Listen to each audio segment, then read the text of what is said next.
assistance can take upwards of 2 to 3 years. For a country like Lebanon, which has a fairly limited procurement experience as a country and has atrophied security institutions, atrophied manpower, a equipment department that doubles as a procurement office, and a limited ability to plan ahead and look towards a institutionalized process, that makes it that much more difficult because you have a gap between where you want to be in any given year and when the process starts.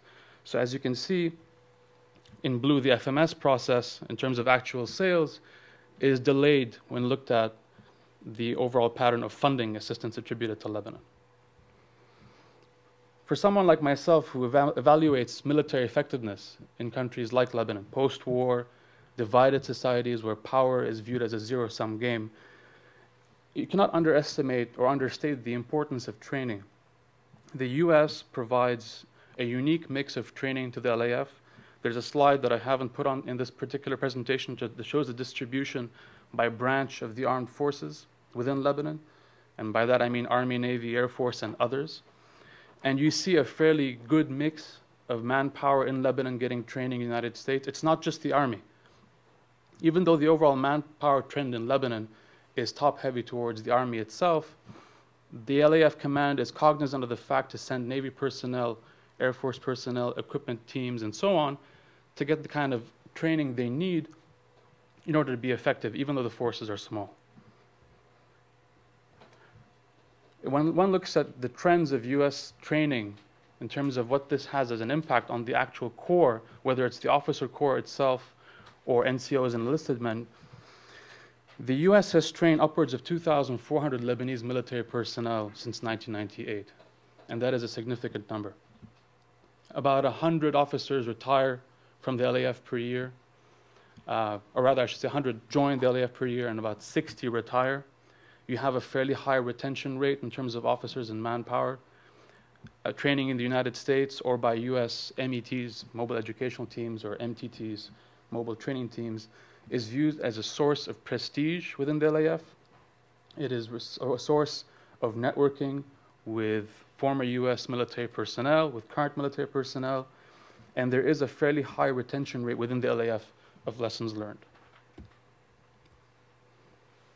It's important to touch again on US regional interests in Lebanon. We can, of course, come back to these points during the Q&A.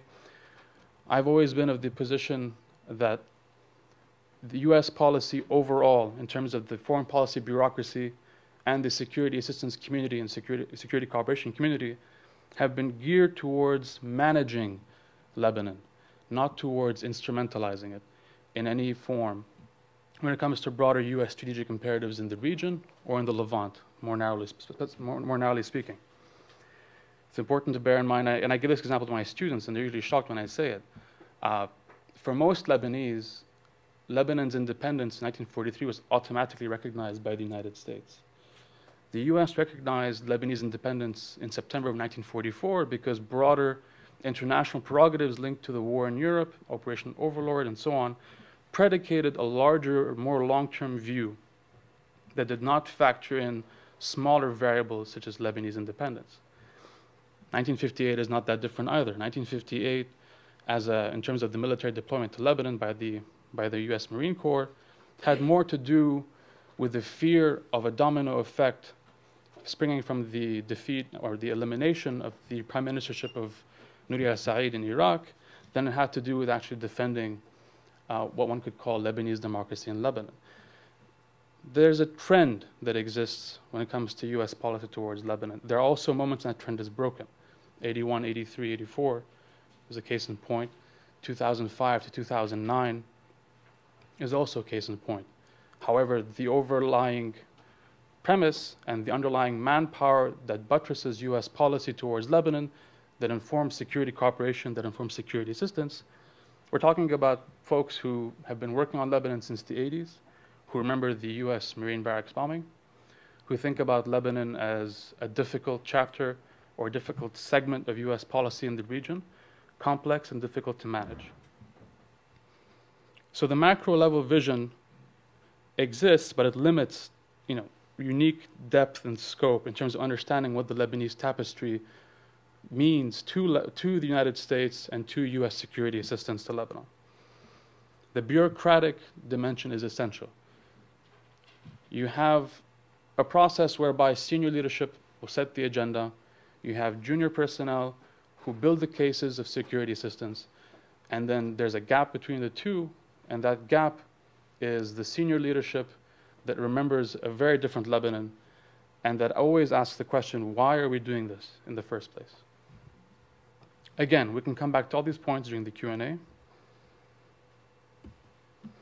There are strong paradoxes in terms of military development in Lebanon, and they haven't been an active part of the debate on U.S. assistance to Lebanon. Of course, we talk about first the military level. It's an atrophied and aging mix of NATO and Warsaw Pact forces. The LAF has a severe interoperability crisis that is being mitigated by overlapping deliveries of U.S. aid and a transitioning to standardized NATO systems and hardware. But that does not change the fact that a significant portion of hardware within the LAF is Warsaw Pact in terms of origin and will continue to be within operational use for the foreseeable future. You also have atrophied military infrastructure in Lebanon. The Lebanese military has to evaluate which airbase will be used for future CAS or counterterrorism or counterinsurgency warfighting.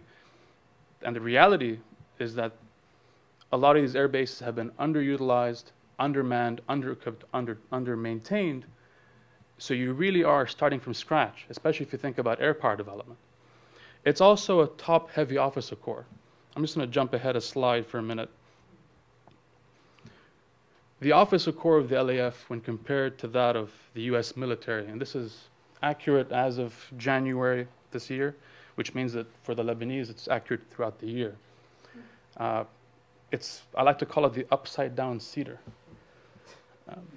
Fundamentally, what you have is a military, especially in the officer corps, that replicates the Lebanese political context. It replicates a context whereby personnel join the military so that future generations don't have to. It's not the Huntingtonian military that we would like to see emerge in our partner states, but ultimately one where every officer who joins, even when they have the esprit de corps within the army, which is defending Lebanon's sovereignty, having logical relations with Syria, defending the border, and so on, keeping the peace, you still have a situation where you have officers who join with an eye on becoming a brigadier general before they retire, with an eye to becoming a major general when they retire, potentially making army commander-in-chief. When you factor in the fact that a basic soldier in the LAF, a level 1 soldier, has a salary of $450 a month, and when you reach commander-in-chief, you have a salary in the range of $3,500 a month, and we're not counting indemnities and excess pay, you have a military that is really operating in the Lebanese context, which is to say that you have growing inflation, economic disparity in Lebanon by region. You can't evaluate Lebanon as an independent economic unit. As one officer once put it, the price of a tomato in the Bekaa versus the price of a tomato in Beirut impacts recruitment. It impacts the cost of living. It impacts whether or not joining the LAF is a logical choice for people who are looking for careers in Lebanon. Training is a reward. Unfortunately, despite the fact that many of the best do get training in the United States, there isn't as secure a vetting process. And by that, I don't mean in terms of political affiliation. I mean in terms of the quality of manpower, whether or not the manpower will be reallocated